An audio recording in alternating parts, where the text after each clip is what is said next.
Bonjour à tous et à toutes les athlètes et bienvenue sur Next Physique. Next Physique, c'est l'émission, le podcast où on discute de sport de force, de santé, de bien-être. C'est votre hôte, Julien. Aujourd'hui, je vous accueille pour un nouvel épisode de podcast qui suit le dernier épisode que vous avez sans doute juste regardé peut-être il y a peu de temps, la semaine dernière, ou que vous venez à peine d'écouter. Et en fait, on a deux gros sujets sur ce mois de mars dont je voulais discuter, deux choses sur lesquelles je change d'avis. Littéralement, c'est des choses assez importantes en vrai. La dernière dont on a discuté la semaine dernière, ou sur le dernier que vous venez d'écouter, c'était sur la masse graisseuse et sur le fait effectivement que à un certain niveau de masse graisseuse, on n'a pas forcément de problème à prendre du muscle, chose sur laquelle on avait quand même des doutes. On pensait que voilà, c'était peut-être plus très intéressant passer un certain seuil de masse graisseuse d'être en prise de masse. Bien sûr, il y a d'autres considérations sur ce sujet, et c'est ce qu'on discute sur le dernier épisode, si vous ne l'avez pas écouté. Il y a d'autres choses quand même à savoir. Il n'y a pas que ça, sur le fait d'être en surpoids, en surgraisse en tout cas. Et aujourd'hui, sur l'épisode du jour, on continue avec une deuxième remise en question, qui est surtout côté hypertrophie, croissance musculaire, avec des amplitudes de mouvement. On est parti pour l'épisode du jour. C'est parti pour notre deuxième sujet qui suit le dernier sujet qui à la base je voulais tout faire sur le même épisode, j'ai changé d'avis. Mais en fait j'ai changé d'avis sur les deux sujets qui sont quand même fat. Donc on a parlé du dernier sujet un peu fat du coup sur la masse graisseuse. Maintenant on va se concentrer sur l'entraînement. Alors ici c'est surtout pour ceux qui s'entraînent dans le but de prendre du muscle que ça va intéresser. Et on va discuter d'un sujet sur lequel mon changement d'avis est quand même beaucoup plus radical que sur le sujet d'avant, où au final c'est surtout de l'ouverture d'esprit. Pas changer d'avis, surtout plus ouvert d'esprit sur le sujet. Mais sur celui du jour, là de la remise en cause. Alors, on va discuter ici, sur cet épisode du jour, du coup, c'est parti les athlètes, sur l'amplitude de mouvement. Alors, je vous appelle les athlètes, mais bien sûr, c'est chacun son niveau. J'appelle tout le monde des athlètes. Pour moi, vous êtes tous un athlète à votre façon. Ça, c'est la petite remise en place si jamais vous ne me connaissez pas encore. Alors, aujourd'hui, on va parler d'amplitude de mouvement, d'exercice. Et de manière générale, souvent, j'ai conseillé de s'entraîner avec de belles amplitudes. J'ai souvent dit amplitude, beaucoup parlé d'amplitude sur le podcast ou avec des coachings. Et ceci étant avec une belle amplitude et une belle gestion du mouvement. En bref, l'épisode du jour, c'est est-ce que l'amplitude partielle est plus efficace pour la croissance musculaire que l'amplitude complète? Et ce sujet, du coup, on a deux belles études récentes qui viennent l'appuyer. Alors le principe de l'entraînement avec une amplitude complète, c'est de base, l'idée était de favoriser l'hypertrophie musculaire. Alors l'amplitude, elle est mesurée en degrés d'angle articulaire. On a des études qui montrent plus de croissance musculaire de force avec un entraînement en amplitude complète. Oui, mais cela est lié à la relation longueur-tension des muscles et à l'hypertrophie qui est médiée par l'étirement. Je vous mettrai bien sûr, comme l'épisode précédent, toutes les sources en description de l'épisode. Ceci étant, la relation longueur-tension des muscles, elle montre qu'ils sont plus forts à la longueur anatomique. Et lorsqu'ils sont raccourcis ou allongés, leur force, elle diminue. C'est dû en fait au fait qu'il y ait des filaments qu'on appelle d'actine et de myosine, et une longueur extrême, elle peut entraîner une insuffisance musculaire. Bon, qu'est-ce que ça veut dire tout ça ? Les muscles ils peuvent être affectés par une insuffisance passive lorsque vous êtes trop étiré. Par exemple, vous tenez une haltère à bout de bras, et évidemment, vous avez une insuffisance à ce moment-là, c'est plus difficile. Ça limite la capacité des filaments d'actine et de myosine à glisser. La tension passive, elle augmente avec l'étirement musculaire. Muscle étiré, d'accord ? Bras tendu. Exemple. La production de force est optimale lorsque le muscle est plus près de sa longueur de repos. Raccourcir le muscle diminue la force, tandis qu'un étirement augmente la force en raison de la tension passive. Et la force passive, elle est importante pour la croissance musculaire, notamment grâce à l'étirement statique intense. On a des études qui montrent que l'étirement peut induire de la croissance musculaire, voire même autant que l'entraînement traditionnel. Par exemple, on a une étude sur les mollets, avec tout simplement une personne qui va, pas n'importe qui d'ailleurs, cette personne, un des plus grands scientifiques dans le domaine, en tout cas des sports de force de la musculation, et qui va tout simplement, qui a tout simplement regardé si on avait des résultats sympathiques avec un étirement très régulier des mollets. Je ne sais pas comment il a fait parce qu'il faisait ça au quotidien sur un certain temps. Ça devait être particulier. Ceci étant, la tension passive, elle peut stimuler l'hypertrophie musculaire, notamment lorsque les muscles sont entraînés à des longueurs plus longues. La titine, c'est un ressort dans les muscles. Elle enregistre la tension mécanique pour stimuler la croissance musculaire. L'excursion fonctionnelle, l'allongement musculaire total, c'est crucial pour l'hypertrophie. Ceci explique pourquoi, sur certains exercices comme les curls, le leg curl, assis, ça favorise plus de croissance musculaire que le leg curl allongé ou le leg curl debout. Ça, si jamais vous ne le saviez pas, c'est assez important. Maintenant, bon, ça ne fait pas une différence faramineuse, mais c'est très bon à prendre. Si vous avez le choix dans votre salle entre un leg curl assis et un leg curl allongé, prenez de préférence le leg curl assis. Il induira plus de résultats que le leg curl allongé. Ceci étant, et j'en ai discuté récemment avec un élève à ma propre salle de sport, c'est à prendre en considération si l'amplitude et la machine est intéressante. C'est-à-dire, est-ce qu'on a un bel étirement sur cette machine? Or, chez nous, par exemple, on a un Technogym leg curl assis qui est vraiment nul, où la moitié de l'étirement n'est pas là. On démarre l'exercice déjà sous la moitié de... Enfin, on n'a pas d'étirement complet de l'ischio. Concrètement, du coup, dans ce qu'on est en train de citer, c'est beaucoup moins intéressant. Alors que le leg curl allongé, on peut le faire complètement du début à la fin. Ce qui, au final, change bien sûr le rapport que l'on a, par exemple, sur cette question, tout simplement, de tension passive et effectivement d'allongement musculaire total. Donc, il faut qu'il soit là, bien sûr. Sinon, le sujet n'est pas le même. Bon, ceci étant, si on prend notre leg curl assis, qui permettent du coup, techniquement, si la machine est bien, un meilleur étirement des ischio-jambiers à la hanche, ça favorise une amplitude complète et une tension élevée pour potentiellement améliorer votre hypertrophie musculaire. Se pencher en avant, par exemple, ça peut accentuer l'étirement. Donc, petite technique, si jamais la machine n'est pas stop, vous pouvez vous pencher un petit peu en avant pour augmenter votre étirement sur les ischios et donc, du coup, potentiellement en ressortir avec de meilleurs résultats. Voilà, surtout si la machine n'est pas adéquate. Si la machine elle est top du top, c'est pas forcément nécessaire. Mais si la machine elle a ses limites, comme le leg curl assis là ici, de ma salle, elle sera mieux si on se penche en avant. Et dans beaucoup de salles de fitness park d'ailleurs, pour ceux qui écoutent, ce sera le cas puisque c'est la même Technogym que vous devez avoir. Les longueurs musculaires étendues, en particulier pour les ischio-jambiers, elles peuvent être bénéfiques pour la croissance musculaire. Voilà. Et pour illustrer du coup à nouveau ceci, pour que vous compreniez bien, l'importance de l'allongement des muscles, on a des études qui montrent que ces leg curls du coup assis favorisent la croissance musculaire dans les têtes biarticulaires et tirées à la hanche. On a des extensions aussi triceps au-dessus de la tête, over triceps, l'exercice shampoing, l'exercice à la douche, qui repose sur le même principe, où on est plus efficace que les push-down. Je vais pousser mes triceps vers le bas. La longueur tout simplement de tête, mais aussi potentiellement les autres têtes musculaires qui sont travaillées de manière plus significative que sur un push-down. Et d'ailleurs, sur tous les exercices de poussée, vous n'aurez pas les mêmes résultats que sur un exercice comme ça au-dessus de la tête, parce que vous allez recruter plus de têtes de triceps. Donc, à nouveau, un intérêt, effectivement, dans cette situation.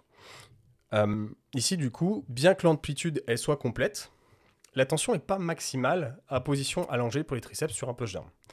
La tension elle est plus élevée lors d'une extension au-dessus de la tête, avec une haltère ou avec un câble. Même d'ailleurs plus sans doute qu'avec avec une haltère. Et lors d'un push-down, si le câble est aligné avec l'avant-bras, il n'y a quand même aucune tension en position allongée en fait. Donc même si on se penche en avant sur un push-down, donc admettons, vous faites votre triceps, vous vous penchez en avant. Donc, pour ceux qui sont sur YouTube, c'est plus facile, mais maintenant il y a la vidéo sur Spotify.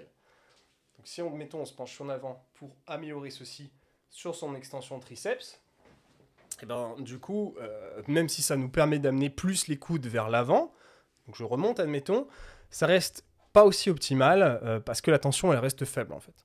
Ok ? Donc voici du coup le principe. Du coup, pour ceux si jamais qui étaient encore à l'époque des push-down à fond et qui faisaient pas encore les triceps au-dessus de la tête, réveillez-vous. On va beaucoup plus loin que ça d'ailleurs aujourd'hui. Du coup, le point de blocage est souvent plus efficace près de l'étirement pour stimuler l'hypertrophie. Donc on va chercher un bel étirement. Et d'où l'intérêt de travailler de beaux mouvements, de belles amplitudes, et d'aller chercher un étirement sympathique. D'accord ? Si on a un moment du mouvement où il faut vraiment se concentrer, si on réfléchit bien, aujourd'hui, c'est sur les étirements. C'est-à-dire la portion où vous allez relâcher le mouvement, il faut y prêter attention parce que celle-ci va potentiellement vous amener plus de résultats.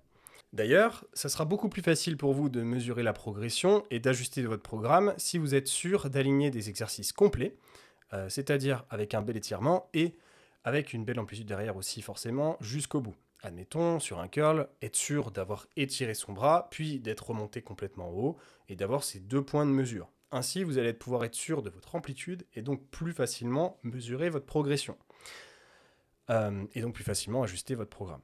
Alors que sur des exercices partiels, comme des demi-leg curls par exemple, c'est beaucoup plus difficile au final de mesurer sa progression et d'être certain des points de base A et B que j'ai pu citer juste avant.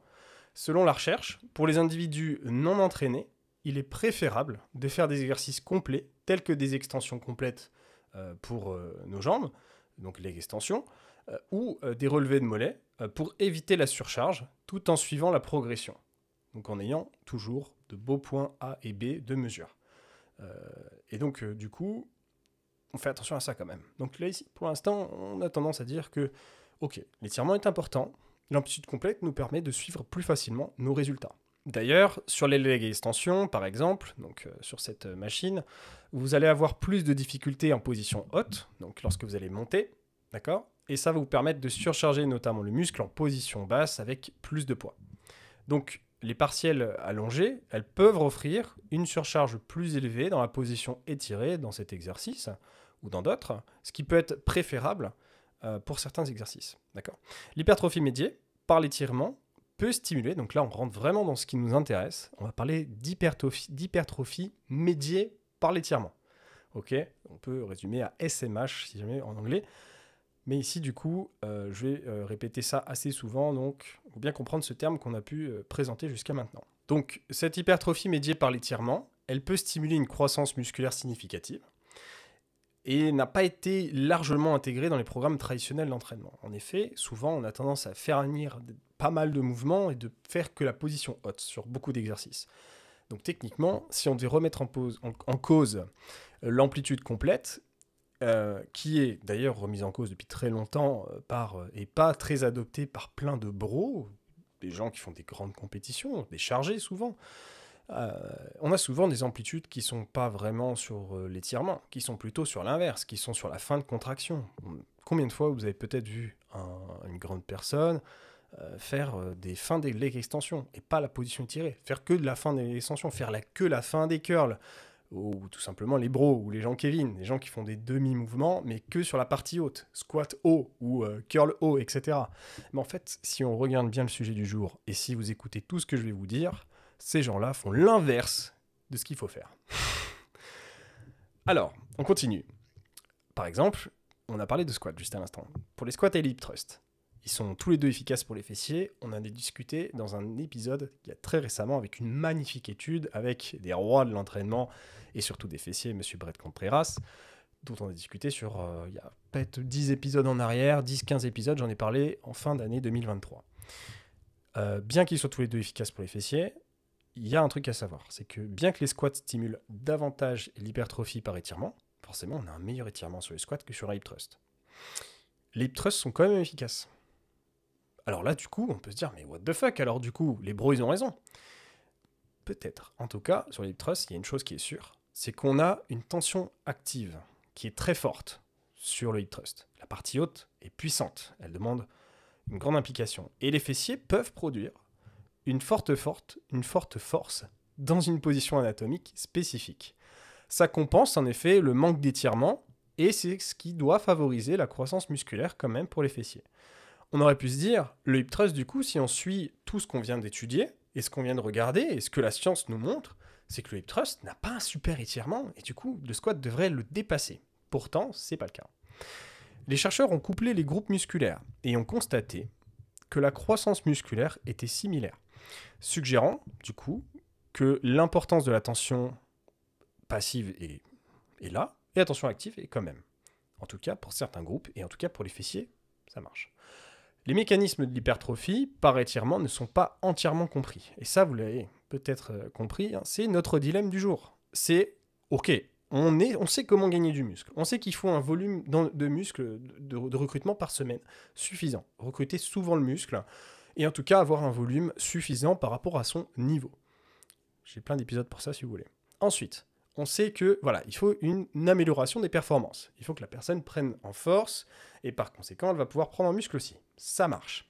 Et bien sûr, maintenant, notre dernière partie, c'est surtout de savoir comment on s'exerce. Quel étirement, quelle fin de contraction, quelle amplitude. Et là, du coup, on n'est pas totalement sûr finalement, alors que depuis des années, on pense avoir tout compris.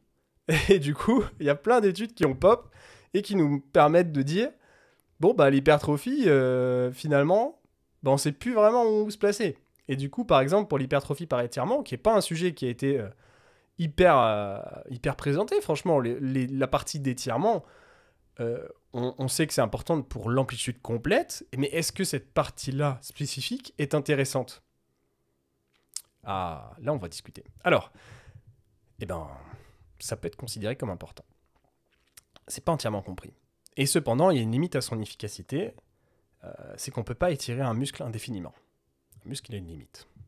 Par exemple, les preach curls, donc comment on appelle ça? Curl au pupitre. Curl où vous avancez, vous posez vos mains sur un banc, et en fait, vous avez un siège, vous avez un banc, et là, paf, vous posez vos bras. Ça, c'est un des plus vieux sièges dans toutes les vieilles salles de sport, vous allez le trouver. Il n'y a plus grand monde qui utilise cette machine. Est-ce que pour autant, ils sont plus efficaces que les curls classiques pour les biceps? En fait, techniquement, si on regarde, ils offrent une tension maximale dans la position basse.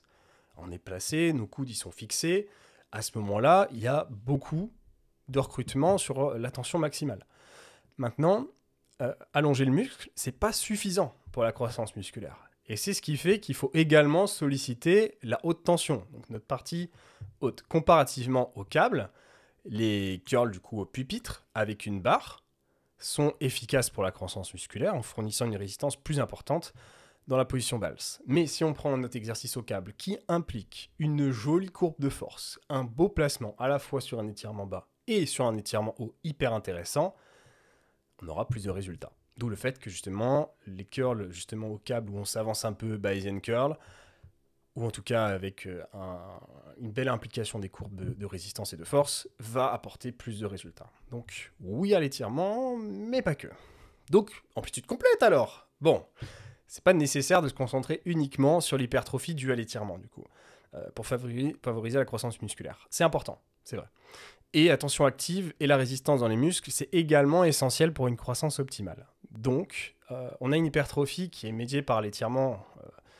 L'hypertrophie médiée par l'étirement, c'est la croissance musculaire supplémentaire obtenue en entraînant les muscles à de bonnes longueurs. Et l'effet d'étirement sur la croissance musculaire, c'est pas encore clairement établi. Je pense que c'est un sujet qui va encore avancer. Aujourd'hui, on peut dire que c'est intéressant. Et on a certains qui estiment d'ailleurs, aujourd'hui, alors qu'on n'a pas encore vraiment fini le sujet, hein, mais ok, on peut déjà faire des estimations, qui estiment que c'est la principale voie de croissance. Ça remet en cause carrément la pertinence de notre SMH. Ok. Et du coup, souligner, ça c'est la première hypothèse, hein, c'est de souligner l'étirement, ça provoquerait une croissance musculaire via l'ajout de sarcomères en série. Ça pourrait être vrai. Mais à la connaissance aujourd'hui du domaine scientifique, on n'a pas d'étude qui a été directement observée, donc du coup cette partie-là en série. En fait, en 2022, donc une étude que je mets en dessous, ils ont directement réfuté ça et ils ont trouvé qu'au lieu d'ajouter des sarcomères, bah, les sarcomères s'allongent.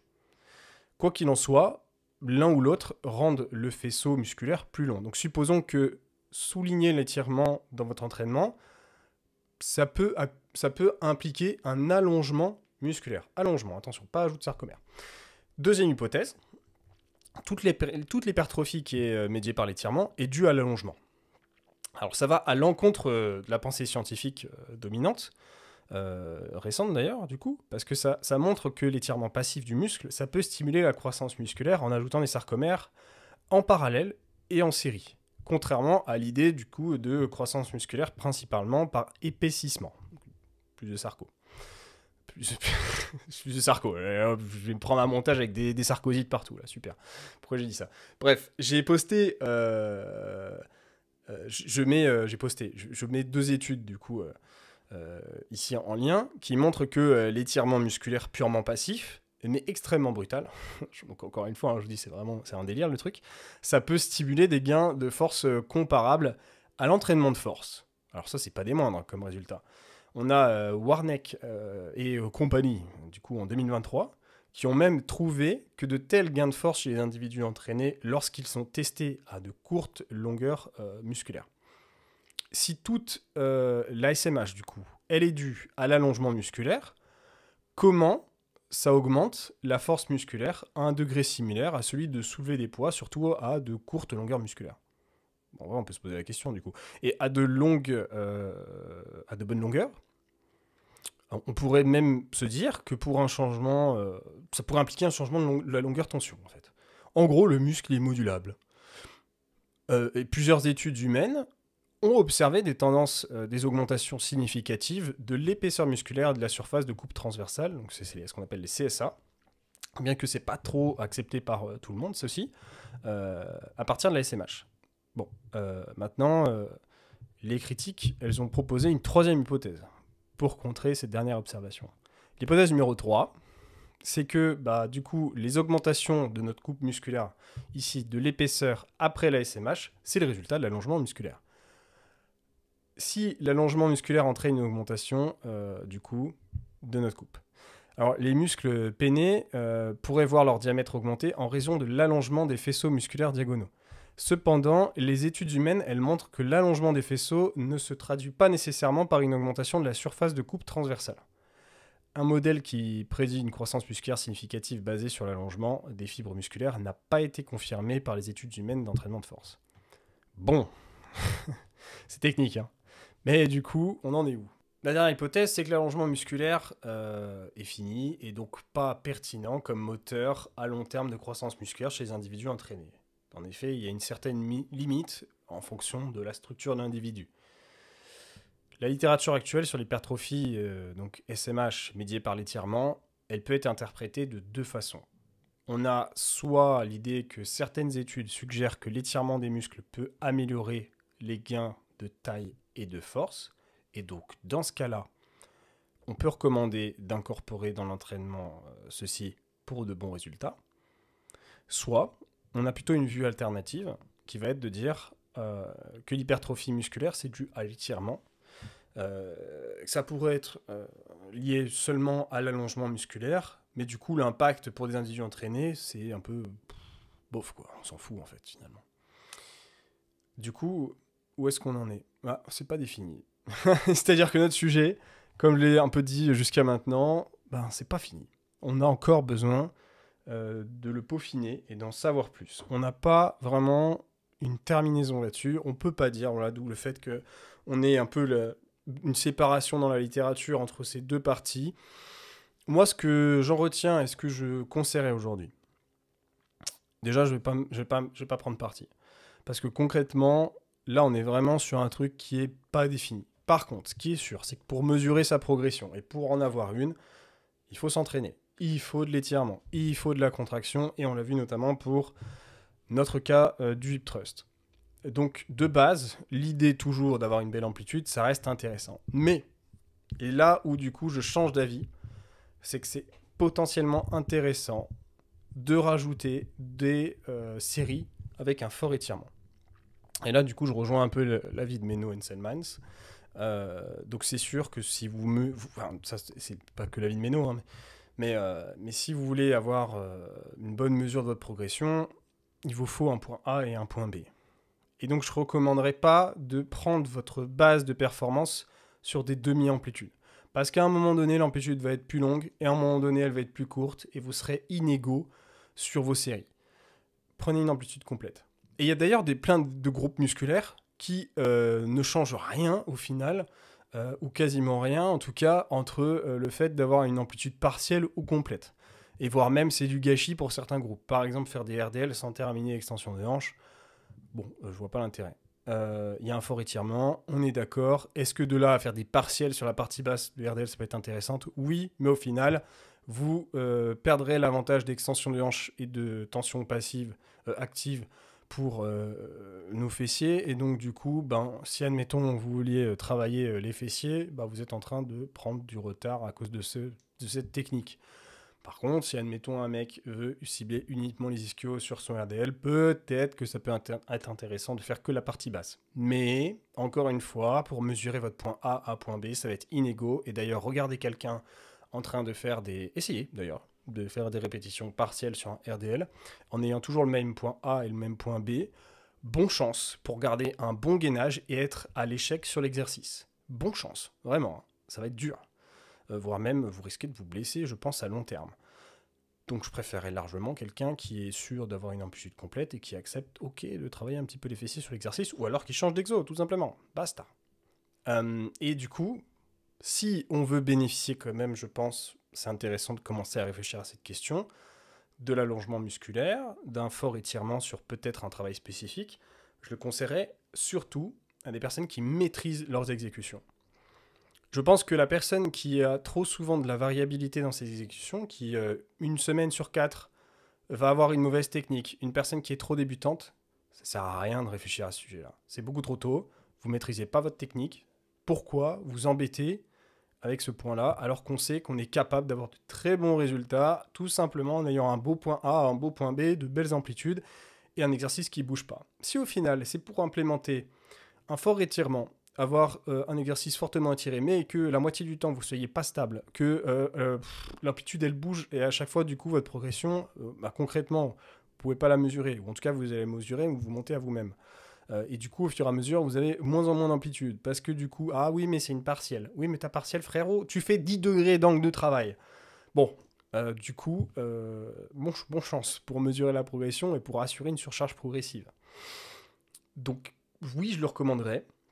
Et je l'applique, mais je le recommanderais qu'à des gens qui ont au moins un petit niveau d'entraînement, un petit niveau, pour moi c'est au moins intermédiaire, et qui maîtrisent leur exercice, qui n'ont pas un programme qui change toutes les semaines d'exercice. Ça c'est mort, on peut complètement oublier.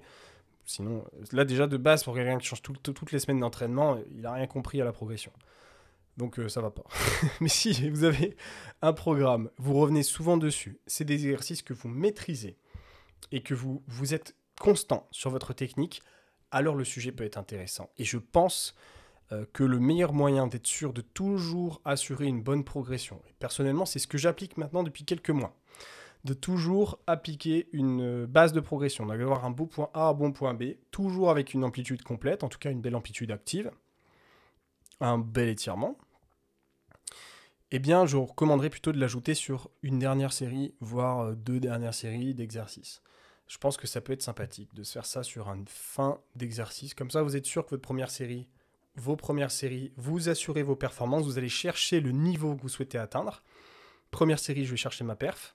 Deuxième série, voilà, tout ça, j'essaye de maintenir une bonne endurance, d'être bon sur l'exercice, d'avoir toujours un bon volume. Et sur une potentielle dernière série, je ne vous demande pas de rajouter une série supplémentaire, juste la dernière série de base que vous aviez sur votre exercice, peut-être effectivement réfléchir à la faire uniquement en partiel étiré. Ça peut être hyper intéressant. Alors, en tout cas, moi, je l'applique. Aujourd'hui, je trouve que c'est intéressant. Est-ce que je peux dire que j'ai plus de résultats avec ça? Non, je peux clairement pas le dire. C'est impossible à mesurer. Voilà. J'ai envie de dire, ça ne coûte rien de l'appliquer. En vrai, si ça marche, si les résultats sont là, tant mieux. C'est une dernière série. On va pas trop se mouiller. On est sûr d'assurer nos premières séries avec une belle amplitude. Admettons que vous avez prévu 5 séries sur un exercice, la 5e, c'est quoi? Une 5e en étirement, c'est pas grave. Au pire, déjà c'est du volume, et au mieux, vous obtiendrez plus de résultats avec ce fort étirement. Franchement, on se mouille pas trop. On est sûr d'assurer une belle amplitude, on est sûr de gérer l'exercice, pourquoi ne pas le faire? Donc du coup, je pense que c'est intéressant de le faire. Aujourd'hui, je le recommande. Parce que, il n'y a pas de risque, quoi. Franchement. Bon, par contre, je vous le dis, vous allez l'air con. Hein. Forcément, admettons, vous faites un fly pour les pecs, vous allez faire que la partie étirée. Je peux vous dire qu'on vous regarde bizarre à la salle de sport. Bon, j'ai l'habitude, je fais plein d'exercices où les gens me regardent bizarre, comme des shrugs 2 fois par semaine. Mais, c'est pas grave. Ce qui importe, c'est les résultats. Si vous êtes un des mecs les plus impressionnants de votre salle, vous avez réussi. Je veux dire, en vrai, on s'en fout. Ce qu'on veut, c'est des résultats. Ce qu'on veut, c'est le next physique. Et de toute façon, vous êtes là pour vous-même. Vous n'êtes pas là pour les autres. Donc, franchement, on peut le faire. Donc moi, perso, je le fais. Je recommande plutôt de le faire sur 1 ou 2 séries de fin où vous êtes sûr d'avoir assuré au moins 3 séries de base qui vous permettent d'avoir votre belle amplitude. Et il y a un moyen très facile de savoir si votre étirement a encore plus d'intérêt ou pas. C'est de voir combien de répétitions vous pouvez en faire. En fait, vous avez peut-être fait vos 2-3 premières séries sur l'exercice. Admettons, au moins 3 séries, je pense que c'est plus révélateur d'en faire au moins 3 complètes. Vous avez prévu d'en faire 4. D'accord? Donc il vous reste une série. On est d'accord? Vous en avez fait 3, il vous en reste une pour arriver à 4. La dernière, vous avez prévu de la faire en amplitude partielle étirée. Eh bien, ce que je vous conseille de faire, c'est de faire cette dernière série et de voir si vous en faites autant que la série d'avant. Si par exemple la série d'avant, vous aviez fait 10 reps à la première série, 8 à la deuxième, 7 à la troisième, donc décroissance de la performance normale quand on se donne à fond. Si vous faites 10-10-10 à toutes les séries, il y a des choses à revoir. Je tacle aujourd'hui. Donc, quatrième série, vous faites votre série, et là, vous regardez à votre répétition partielle étirée si vous en faites toujours 7. On est d'accord, on a fait 7 juste avant. Si c'est le cas, à votre étirement complet, vous n'avez pas plus de capacité que ça, finalement. Donc techniquement, elle peut être utile, cette série, mais voilà, pas un avantage particulier, je pense, supplémentaire. Ça reste, bon, voilà, encore une fois, c'est un truc qui n'est pas étudié non plus, mais ça répond à une certaine logique, c'est est-ce que j'ai plus de puissance, est-ce que j'ai encore de la réserve sur cette partielle étirée pour aller chercher justement les résultats escomptés. Si par contre, et ça vous pouvez peut-être l'observer, moi je l'ai observé sur certains exercices, cette dernière série fortement étirée, vous êtes capable d'accumuler un volume supplémentaire qui est quand même révélateur par rapport à la série d'avant, alors là, il y a peut-être quelque chose à en tirer d'intéressant. Peut-être faire même une deuxième série à l'étirement derrière. Admettons, toujours dans notre exemple, on a fait 10, 8, 7. Et là, vous faites votre quatrième série et vous en faites 10, 11. Oh, à l'étirement seulement, vous êtes capable d'aller chercher 3, 4 répétitions supplémentaires. C'est intéressant ça, non? Donc peut-être l'intérêt de rajouter une nouvelle série supplémentaire à l'étirement en question. Peut-être faire ça une fois dans la semaine. Une série encore supplémentaire que vous rajoutez au programme. Jusqu'à maintenant, on a dit on n'en rajoute pas. Et là, on en rajoute dans cette condition. Ok, vous avez vu un peu les techniques? Est-ce que c'est clair? Si vous n'avez pas compris un truc, et qu'on peut en discuter au prochain épisode, je m'en occupe, il n'y a pas de souci, comme j'ai pu le faire sur le dernier épisode avec ceux qui n'avaient pas compris, par exemple, notre split. Mais là, du coup, je trouve que ça, c'est un sujet hyper intéressant pour ceux qui ont atteint au moins un niveau intermédiaire, qui maîtrisent leur technique. Là, on a quelque chose qui peut vous permettre d'avoir un bonus sur votre croissance musculaire, qui va pas vous mouiller.